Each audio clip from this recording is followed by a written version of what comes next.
So I was looking for a game where you could upgrade your vehicle and like use it as a base, and turns out there's like 2 of them, and I played both of them. But then I wondered, where did Need for Speed go? And I'm 100% sure my brain made that connection because of car game. But seriously, where did it go? Need for Speed used to feel inescapable. Leave me alone!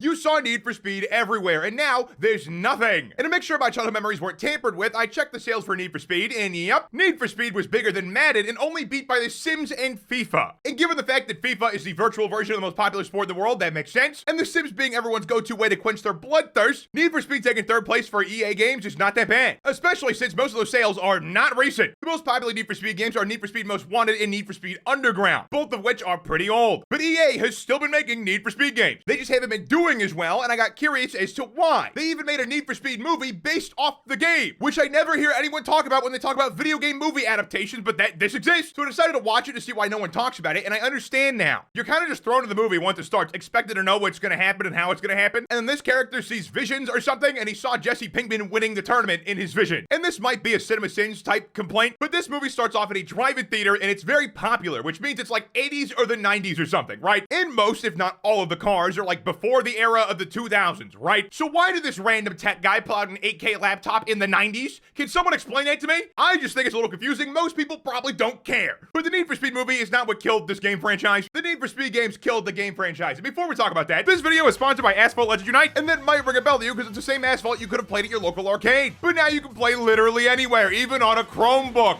Like seriously, you can play this game on like any device. And your progress between devices is also synced. So if you play on PS5, for example, you can pick up right where you left off on mobile. Asphalt Legends Unite also has true crossplay, so you can race any other player regardless of what platform you're on. And besides that, the game is actually just fun. It's a high-octane arcade-style racer with good driving mechanics, and not all these games have good driving mechanics. Okay, that is not a given. It doesn't have 80% positive on Steam for nothing. And no matter what you play this game on, this game will look good. The art style they picked for this game showcases it really well no matter what system you're on. And if you like cars, they probably have one of your favorite cars you can play with. For example, the Lotus Elise, the Shelby GT350R, the Civic Type R for those who like hot hatches, and even the Porsche Carrera GT, which is on sale right now. There's also a lot of other Black Friday offers, including some for newcomers, and the game is free to download. So what are you waiting for? Download Asphalt Legends Unite today for free using my link in the description or the pinned comment or the QR code on screen. Thank you, Asphalt, for sponsoring the video, and thank you guys for checking out the sponsors down below, and let's get back into it. Alright, so Need for Speed Unbound is the newest Need for Speed game to come out in the franchise. Not that it came out recently, it's about 2 years old, it's just the most recent. My first impressions were really good. The art style on the cover was great, I was a big fan, and the cross between 3D and cartoon effects in-game was also pretty cool. But the next couple things I noticed on first impression were not as good, like for example, mixed reviews on Steam. That's never really a good sign. And that doesn't mean the game is bad per se, it just means the game probably has some real issues in it. And those issues may or may not be a deal breaker for you. That's generally how it goes with mixed reviews on Steam. In some rare circumstances, it's just noise, but in this case, no, it's like actual problems. So first off, lots of people cannot play without it crashing, which if you ask me is kind of a big deal for your game. And that is a recent complaint. So that means that 30,000 reviews have more actual complaints in them. And there are a lot of different complaints. So I got the game and played it to see how bad these complaints actually are. First off, the crashing thing, I did not experience this. I don't know what's causing the crashes, but I do have a 4090, so that could be why I didn't crash. And for me, the game ran fine. It could have run better, but it wasn't the worst thing in the world. I did get this really annoying bug though. Whenever I close the game and reopen it, my window setting of full screen or borderless would just reset to full screen every time, which was kind of annoying. I don't know what's causing it, but every time I relaunch this game, it's back to full screen. There were also a few complaints I saw about the art style, which is kind of up to you. I saw one comment say they don't mind the childish drawings, but they don't like the mixed art style. And my take with that is you called it childish, and that's kind of derogatory in my take, so you just don't like the art style. That's fine. You don't have to like it. Calling something childish is never really a compliment, is it? Personally, I like the art style a lot besides the characters, okay? The characters should have just been the same generic 3D style as the card. There really wasn't any reason to make them like this, and it just kind of feels out of place. The character customization is also really lackluster. It's super basic. It doesn't really offer you anything. It's mostly clothes, and even then you can't even pick an actual bald person, so it's kind of like whatever. I really wish they would have just made generic characters because this only feels added in to make more money off the person playing the game. That's it. There's no reason to have character customization like this in the game. You barely interact with it. It's not that in depth. There's not that many cool options. It just kind of sucks. But at the end of the day, once you make your character, you can ignore it. It's not a big part of the game. And the next complaint I saw was about the dialogue being bad. And usually I take these complaints with a grain of salt because yeah, a lot of game dialogue is pretty meh. But the dialogue in this game is so bad that if I paid $70 for it, I would be pissed.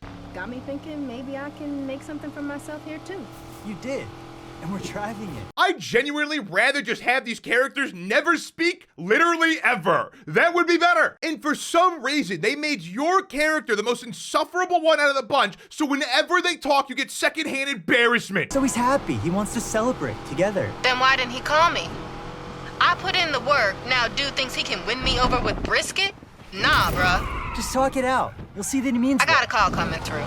Later. My guy, the character, he's the most insufferable person in this game. I don't know what it is, man. You made the, like, I get it's supposed to be a self-insert, but you didn't have to make my character a bumbling idiot to do that, okay? Like, whoever decided this game needed a storyline made the game worse. The plot and dialogue is shoved in this game with no real care. And on top of that, it only feels like it was put in the game to be, like, relatable. So you, the main character, are working on a project car with your best friend to eventually race it. And you get none of making the project car, you just pick the car, then it's automatically done after 10 seconds. And then the characters talk about the car like I should care. And I'm sorry, I don't care about this car. When can I get a better one? The dialogue and story in this game just feels shoved in with the purpose of being relatable, and it does the opposite. Thankfully, after the prologue, the dialogue becomes way less of a thing, and the annoying best friend character Taz is now our enemy, and she stole our car. And I'm gonna be honest, guys, after this, I started skipping every cutscene. I just don't care about the story of this game at all. So now to the driving mechanics. I thought they were okay. Generally, though, the reviews thought this was hit or miss. Some people liked it, some people did not. The driving in this game just requires a lot of precision and planning ahead, depending on the car you're driving. And that's not exactly what Need for Speed is for. Need for Speed is meant to be an arcade racer. And every car generally feels pretty different. Like, for example, I like the muscle cars in this game. I do not like this car. It lost me a race. But overall, I feel like GTA 5 is better at doing what Need for Speed tried to do with this game, which is kind of unfortunate. But at the same time, there is a world where someone prefers this Need for Speed game over GTA 5. I can see that. And overall, these are pretty minor complaints. They would not be a big deal to me if this game wasn't so expensive. EA clearly wants you to only play Need for Speed Unbound. And if that's the case, they need to make the game perfect. The racing in this game should be like crack. And if this game was free, I would not be complaining about this right now. I'd be bringing it up because I think it's important to talk about. But this game costs $70 new with $140 worth of DLC on the side within 2 years. And as I said, if this game was free to play, I really couldn't complain. On top of that, a lot of the negative reviews complained about the game being grindy, which I would expect given the DLC. But personally, I don't think the game is super grindy. Also, after every single race, you have to outrun the cops, which hasn't bothered me yet, but I can tell it eventually will. Generally, though, this is not really a big deal because the cop AI is bad and really easy to avoid. And on the flip side of that, the cop AI is bad and for some reason just spawns out of nowhere. Personally, this does not annoy me. I think this is funny. And another complaint I saw a little bit of was the always online requirements, which I am not a fan of. These requirements are getting less pushback now because I feel like most of the people that were complaining about them to begin with always had good internet, so they didn't really care. It was more principle. But just because people complain less does not mean this is not a real problem, because it is. There are reviews from people who can't play this game because they don't have a good internet connection or a stable internet connection. And I'm always against always online requirements unless your game requires it, like it's an MMO or something, right? But if your game is not World of Warcraft, allow the people who work on oil rigs to play games, please. That would be great. And this is not only an issue of people not being able to play games they want to play. This is also a problem because if EA ever pulls a Ubisoft, these games are offline forever and there's nothing you can do about it. So yeah, I am generally against always online requirements. Games do not need these requirements at all. Most of the time, these are put into place just to protect the online store. That's really it. But with all that being said, I think Need for Speed Unbound actually does have some real legitimate issues. So, to see if Need for Speed actually fell off, I decided to play Need for Speed Most Wanted that came out in 2012. And my first impressions were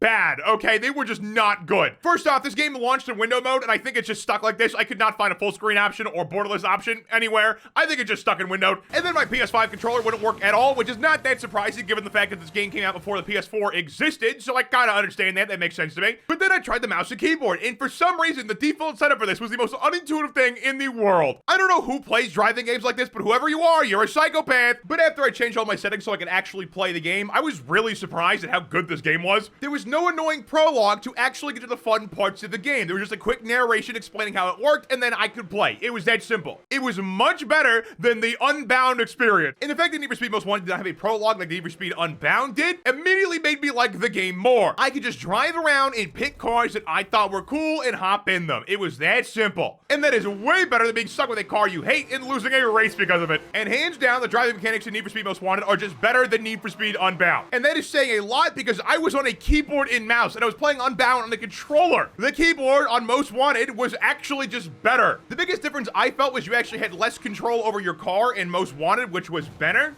Like, for example, in Need for Speed Unbound, it feels like you're more on rails versus Need for Speed Unwanted, you're on tires. And the cop AI in Most Wanted is actually just better in Unbound in the sense of they actually can catch up to you and catch you. You're not easily slipping past the cops. It's not really hard either, but it's more challenging than Unbound for sure. Unbound, you just slip by and they don't see you. In Most Wanted, ironically, the cops don't chase you after every single race, unlike Need for Speed Unbound. The game also looks really good, especially for a 2012 release. It helps that I'm playing on PC, which is just better than the console versions, especially since those are like PS3 and Xbox 360. Need for Speed Most Wanted is also just more faithful to the series. It feels like an arcade racer. Unbound feels like it's trying to be an arcade racer, but it's too grindy compared to Most Wanted. It doesn't have that same vibe. You can't beat driving up to a car and just getting into it. And when you pick random cars in Most Wanted, it's not like everything's maxed out or something. You still have to race with that car and level it up to get upgrades, so there's still some kind of progression system. Another thing is, on Most Wanted, you can just open up your little PDA thing, and Unbound, you have to go to a garage and buy parts and stuff. It's a lot more tedious. Unbound could have done a better combination of these two systems, I think for sure, and it would have been a good compromise between arcadey feel and customization options, because Unbound definitely has more customization. But in general, I prefer Need for Speed Most Wanted, which I wasn't actually expecting. When it comes to these older titles, I really feel like people have rose-tinted glasses on, but no, it's actually just a better game. It feels more fair and rewarding, and Unbound feels like you get shafted. And Need for Speed Unbound is not what killed Need for Speed, okay? Need for Speed's been having issues with almost every iteration since Most Wanted. That's the reason I picked Most Wanted as the one I went back to. It seems to have left the most positive impression on people over time, and since Most Wanted, the game has just been gradually going downhill. Like, for example, Need for Speed in 2015 had Always Online, and that was a big gripe for people at the time. And EA does this thing where they ignore stuff like this because it's not an immediate issue, and they don't consider the long-term ramifications, and that's why I firmly believe EA will eventually end up like Ubisoft at rock bottom. And the release of GTA 5 did not help Need for Speed at all. GTA 5 probably has some of the best racing in gaming, period, and it's not even a racing game. So yeah, unless EA gets less greedy, Need for Speed is going to die. But what do you think? Let me know in the comments down below, like and subscribe if you're new. Check out my blue sky down below in the description, and click the other down, check out more of my content, and have a good one.